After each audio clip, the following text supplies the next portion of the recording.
Morgan Reed never imagined his ordinary fishing life would collide with hers. The night was brutal, rain hammering his small fishing boat, winds howling across the dark sea. He gripped the wheel tightly, knuckles white with strain, desperately trying to reach the harbor's faint glow through the blinding storm. Then his radio crackled to life. "Is anyone there? This is Starlight. Engines failed, taking on water. Please." Static swallowed the desperate voice. Morgan hesitated. Probably just some rich kid playing captain with daddy's expensive toy, he thought bitterly. Yet he was already turning his boat back into the storm's fury. "Damn it," he muttered, throttle forward as his vessel groaned against massive waves. Through sheets of rain, he spotted it. The unmistakable silhouette of a yacht listing dangerously, smoke billowing from below deck. A flash of lightning revealed a figure in soaked clothing clinging desperately to the rail. Without thinking, Morgan dove into the frigid, debris-filled water. He reached the stranger just as their grip failed.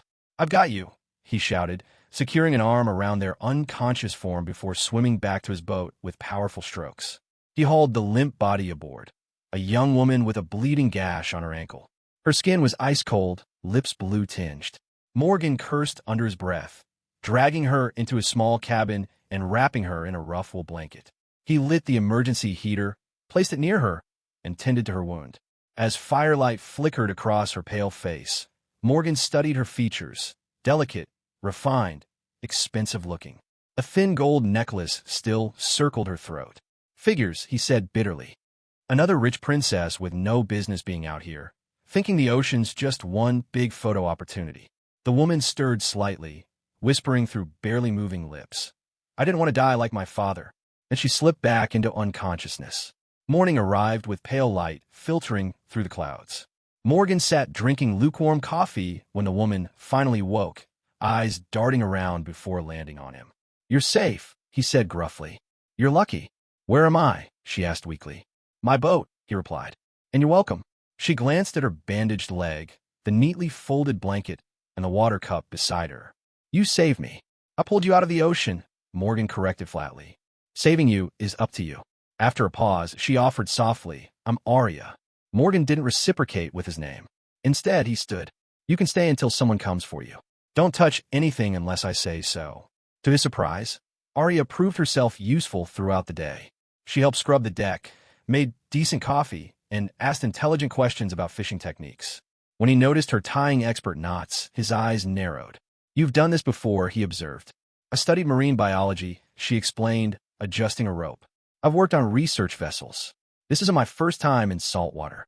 Something shifted inside Morgan, though he remained silent. That evening, they anchored near a reef. Despite her injured leg, Aria insisted on helping check the traps. While working, Morgan spotted a sea turtle tangled in discarded netting near some rocks. Before he could react, Aria grabbed diving gloves and a knife from the supply bin and slipped into the water. Morgan cursed and followed her in. He watched as she moved with practiced precision, gently holding the turtle's flipper while cutting it free with efficient movements. After guiding the animal away from the reef, they returned to the boat, soaking and breathless. "You handled that well," Morgan admitted reluctantly. "Adia's my genuinity. I told you I'm not useless." Morgan looked away, hiding a slight softening in his demeanor. Maybe she was wealthy. Maybe she shouldn't have been out alone. But she wasn't useless, and he wasn't entirely sure what kind of woman he'd pulled from the sea. Days passed with Aria joining Morgan's daily routines, collecting marine debris, repairing nets, and helping with various tasks. She wore his faded cap, tied her hair back with twine, and never complained about blistered hands. They developed a quiet rhythm together, finding unexpected common ground. One evening by a small beach fire, Morgan unexpectedly opened up. "I used to love the sea," he admitted quietly. "Had plans to build my life around it. Went to school for marine navigation, top of my class, scholarship for advanced study." "What happened?" Aria asked gently. "My father got sick. Had to return home, take over the family boat. Bills piled up. The ocean stopped being a dream and became just a job. I'm trying to survive." Aria nodded doubtfully. "For me, it's the opposite," she said. "I was born into privilege, expectations. Every step of my life was choreographed. But the ocean is the one place where no one dictates who I should be. No one cares about my name there, just the currents, wind, and silence. But no one takes me seriously," she continued softly. They see the yacht, the family name, the wealth, and assume I'm just playing with causes. It's not just a cause to you, Morgan observed. It's everything, she confirmed. But not everyone cares about what drives you. They only care where you come from. Morgan nodded, tossing driftwood into the flames. People don't always choose their careers. Sometimes you're just trying not to drown. A comfortable silence settled between them. Two people from different worlds realizing they'd both been shaped by something vast and untamed. One evening, Morgan was untangling fishing lines in the cabin when his radio broadcast an urgent bulletin. Search continues for Aria Harrison, daughter of shipping magnate Richard Harrison, reported missing after her yacht Starlight went off radar during a solo coastal expedition. Morgan froze at the name. Harrison, one of the wealthiest families in the country. He stormed onto the deck where Aria was working with some nets. Your name, he said firmly. It's Aria Harrison. Her smile faded. Morgan, I can explain. Explain how you've been living on my boat, working beside me, talking about life struggles when you've been lying all along. I wasn't lying, she said quietly. I just didn't tell you everything. That's not a difference that matters, he snapped. She stood slowly. I didn't want to be treated like some celebrity. I didn't want to be Miss Harrison. I just wanted to be Aria. For once. Morgan stepped closer, hurt and fury in his eyes. You let me think you were just some lost girl. You acted like you understood struggle, fighting for something real. But you're Harrison. Everything's been handed to you. Do you think money makes life easier? Her voice trembled. My father controls my every move. My mother's gone. I've spent years trying to do something meaningful, something truly mine. The one time I find peace, the one time someone sees me as a person, you throw in my face. Morgan turned away. I should have known better. You shared your past with me, she said softly. About your buried dreams. I didn't pity you, I admired you. His expression turned cold. You don't get it. You're everything I've spent my life trying to escape. The privilege, the false smiles. You waltzed and want to play at being ordinary for a few days before returning to your real life. That's not fair. It's the truth. Silence stretched between them, thick with betrayal. I didn't ask to be saved, Aria whispered. But I'm glad you did. Not because I couldn't survive without you, Morgan, but because for a moment, I thought I could finally be myself. He said nothing as she removed the sea glass necklace he had given her and placed it gently on the table. I'll leave in the morning. The next day, Aria departed without ceremony, rowing a small dinghy toward the mainland as Morgan watched from his boat, arms crossed, jaw tight. He didn't call after her. He didn't stop her. Yet as she disappeared into the fog, something heavy settled in his chest. Back in the city, Aria faced her father's cold fury in their penthouse. You've embarrassed this family, he stated without greeting. The media is having a field day. I didn't ask them to say anything, she replied. You disappeared and caused a massive search operation. You undermined our reputation. From now on, no more field work or side projects. You'll return to your board position and focus on company matters. I was doing something real, she whispered. He turned away dismissively. No more dreams, Aria. It's time you grow up. Meanwhile, Morgan resumed his solitary routine.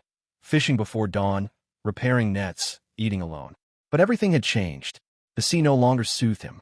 The waves only reminded him of what he'd pushed away. He couldn't bring himself to discard the sea glass necklace Aria had left behind. One evening, a package arrived with no return address. Inside was a water-stained notebook bound with twine. Opening it, Morgan found drawings, notes, poetry, and diagrams of sea creatures in a delicate hand. Throughout the pages were scenes from their time together. Him at the helm, her freeing a turtle, their boat beneath starry skies. At the back was a folded page with her steady handwriting. I saw the ocean through your eyes. I can't unsee it now. Thank you for showing me what matters. Even if you never want to see me again, I needed you to know that you changed something in me. Maybe everything. Morgan stared at the page for a long time, feeling the sea differently now, as if somewhere across its vastness, someone else was looking at the same horizon, wishing they hadn't let go so easily. Weeks later, Aria returned at dawn, walking down the dock in muddy boots with a satchel over her shoulder. Her appearance was transformed. No designer clothes, just simple attire and determination in her steps. I came back, she said, stopping near his boat. I know I don't deserve much from you, but I came back for the sea and what we started. Morgan remained guarded, arms crossed. I want to help fund your project, she continued. The educational programs, reef restoration, and sustainable fishing. With Harrison's money, he questioned. With my own, she corrected. I sold my shares in the company. I walked away. I'm not here as a Harrison. I'm here as someone who believes in your vision. I don't need charity, he stated flatly. This isn't charity. It's partnership, she replied confidently. I'll live here, work here, do everything the community does. If, after a month, you still think I don't belong, I'll leave. It took Morgan a week to agree, but eventually he did. Arya moved into a small rented cabin in the village. She cooked with local women, mended fishing nets, and joined early morning sea excursions. She organized shoreline cleanups with school children, taught them about marine ecosystems, and wrote grant proposals by candlelight. Morgan observed from a distance at first, still cautious. Gradually, she earned trust, him and the communities. They began working side by side, rebuilding docks, planting seagrass, repairing boats. Their connection deepened, rooted in shared purpose. Then disaster struck. Headlines splashed across regional media. Billionaire's daughter dating local fishermen to boost image of eco project. The article featured blurry photos of Morgan and Arya laughing with village children, accusing her of manipulating the narrative for publicity. The article was published by Ocean Vistas Resorts, a direct competitor of the Harrison Empire. The backlash was immediate. Journalists swarmed the beach. Supporters questioned their motives. You used him, accused a local woman during a community meeting. You made us all part of your story. Morgan remained stone-faced through the confrontation. That night, he confronted Arya privately. You should have known this would happen, he said quietly. You should have known they'd turn it into a spectacle. I didn't leak anything, she insisted. I never spoke to any reporters. He looked at her, exhausted and betrayed. But they found us anyway, and now everything's being dragged through the mud. People don't trust me anymore. They don't trust us. Let me fix it, she pleaded. He shook his head. You said you weren't a Harrison anymore, but the world doesn't see it that way. And maybe I don't know where the name ends and you begin. She flinched. Is that really what you think? I think I don't know how to be anything but a footnote in your story, he admitted. And I can't be that. Not again. Arya left quietly that night, tears in her eyes, uncertain if she'd ever be welcomed back. She didn't return to her father's world of luxury and boardrooms. Instead, she traveled deeper into the archipelago, adopting a different name and quietly volunteering with grassroots researchers studying reef resilience and helping fishing communities rebuild after storms. She worked diligently, spoke little, and kept her story hidden behind the smile of someone who had learned to disappear without vanishing. Back in the village, Morgan tried returning to his former life, but found no peace. The project they begun remained unfinished. Children stopped visiting. Though the sea provided food, it offered no solace. Then one morning, an envelope arrived bearing the official seal of the International Marine Conservation Forum, a formal invitation to speak as a special guest at their annual global conference. Morgan hadn't applied or submitted anything, but curiosity drew him to attend. At the grand conference hall, Morgan waited awkwardly backstage in his only blazer, holding a printed speech someone had apparently prepared for him. When his name was called, he approached the podium under bright lights, facing hundreds of scientists, students, journalists, and conservation leaders. Looking at the prepared speech, he folded it and placed it in his pocket. I was never supposed to be here, he began honestly. I'm just a fisherman. I've spent more time fixing nets than writing speeches. But someone submitted my story, someone who once told me the ocean still had things to teach me. He paused. I didn't believe her then. I was too proud, too afraid of what I didn't understand. But she was right. He spoke not of statistics or funding proposals, but of mornings collecting trash from shallows, freeing entangled animals, of laughter shared over simple meals, of watching a woman kneel in salt and sand to prove her heart belonged to the sea more than any mansion. I pushed her away because I thought I was protecting myself, he admitted. I thought I'd drown if I let someone like her in. But I drowned anyway, just in silence. The room grew completely still. Behind the curtain in the wings, Arya watched, tears streaming down her face. She hadn't intended to be seen, only to ensure his story reached this audience. But his words pulled her in, awakening something that felt remarkably like hope. A year later, Morgan arrived at sunrise at the same beach where he'd once pulled a stranger from the storm, a woman who would rewrite the course of his life. The shoreline was now dotted with colorful tents and flags as volunteers prepared for an event. Waves for all. Swim day for adults who've never experienced the ocean. Morgan stood ankle-deep in water, barefoot with rolled sleeves and a whistle around his neck. No longer just a fisherman surviving, but someone who belonged. He was now the community ambassador for the Coastal Heritage Initiative, an internationally recognized conservation movement that had begun with one broken net, one stubborn heart, and one extraordinary woman. Though Arya had been gone a long time, her presence remained in every wave, every child's laughter, every turtle surfacing like an old friend saying hello. As he surveyed the gathering crowd of nervous first-time swimmers, he spotted a silhouette at the edge of the dunes, hair loose in the wind, barefoot in a simple linen dress. Arya. No sunglasses, no entourage, just her.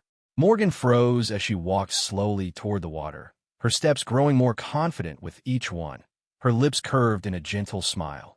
Not the smile of the woman who once fell from a burning yacht, but someone who had found her true north again. He moved forward, meeting her halfway in the shallows. "I wasn't sure you'd come," he said. "I wasn't sure you'd still want me here," she replied. His gaze held hers steadily. "You were always here, every time I breathed out on the waves." She looked past him at the swimmers, the mixture of joy and nervousness like salt and sunlight. "You did it," she said softly. "Everything you dreamed." He shook his head gently. "No, we did. You were the wind when I couldn't move, the tide that pulled me forward." Arya blinked back sudden tears as he took her hand. "I was angry," he confessed. "Not because of who you were, but because I thought I wasn't enough for you. I feared I'd always be looking up from below." She squeezed his hand. "And I was terrified you'd never look back." He stepped deeper into the water, waves washing around their ankles. "The ocean once nearly took me," he said softly. "But then it gave me you." She followed silently as they waded waist-deep into gentle waves, faces turned toward each other. "If I drift again," he murmured, "I want it to be toward you." She nodded, tears falling freely now, kissed away by salt wind and sunshine. There was no audience watching, though people on shore had begun to notice. There was no grand proposal, just two people standing in the sea, surrounded by the quiet power of waves and the echo of everything they had overcome. Arya placed her palm against his chest. "This is the only compass I need now." She leaned into him, forehead against his, as the tide rolled in like a whispered promise. The sky turned golden. Children splashed nearby. Volunteers laughed. The waves continued their eternal rhythm. And somewhere between the pull of past wounds and the promise of tomorrow, Morgan and Arya, two once-lost souls, found each other again. Not because the sea saved them, but because they chose to swim back to one another.